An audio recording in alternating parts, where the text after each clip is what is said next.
દોસ્તો, આપણા શરીરના બધા કોષો જીવનભર નિયંત્રણ હેઠળ વૃદ્ધિ પામતા રહે છે. કેન્સરના કોષો નિયંત્રણ વગર વધુ પ્રમાણમાં વૃદ્ધિ પામી તે અંગને નુકસાન પહોંચાડે છે અને અન્ય જગ્યાએ પ્રસરે છે. દોસ્તો, કેમ છો બધા? હું ડોક્ટર હર્ષદ કામદાર. કેન્સરથી આટલો બધો ગભરાટ કેમ છે? ચલો આપણે જોઈએ. કેન્સરના કોષો નિરંકુશ વિભાજન અને વૃદ્ધિ પામી મેલિગ્નન્ટ ટ્યુમર્સ બનાવે છે. ધીમે ધીમે શરીરના બીજા અંગોમાં હુમલા કરી આજુબાજુની પેશીઓને નષ્ટ કરે છે. છેવટે શરીરના મુખ્ય અંગો લીવર, ફેફસા કે મગજમાં પ્રવેશી તેને નુકસાન પહોંચાડે છે. જ્યાં બધા રોગોમાં લક્ષણો શરૂઆતમાં જ દેખાતા હોવાથી ખબર પડી જાય છે, પરંતુ કેન્સરના શરૂઆતના સ્ટેજમાં કોઈ લક્ષણ જણાતા નથી. તેનું નિદાન મોડું થતા મટવું મુશ્કેલ બને છે.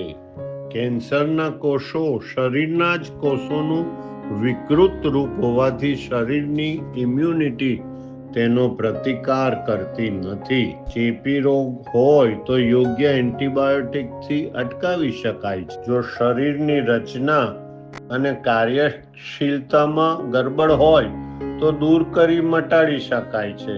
પણ કેન્સરમાં શરીરના પોતાના જ કોષો નિયંત્રણ વગર વધતા હોવાથી તેને અટકાવવું અને મટાડવું મુશ્કેલ છે. કેન્સર કરનાર કારણભૂત હેપેટાઇટિસ બી કે પેપિલોમા વાયરસ સામેની રસી છે, પરંતુ કેન્સરની પોતાની રસી હજુ સુધી શોધાઈ નથી.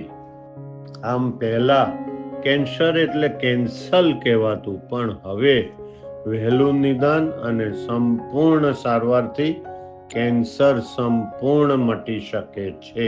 માનસિક રીતે ડર્યા વગર તત્કાલ કાર્યવાહી થશે તો કેન્સરની સારવારથી સંપૂર્ણ સાજા થઈ શકાય છે.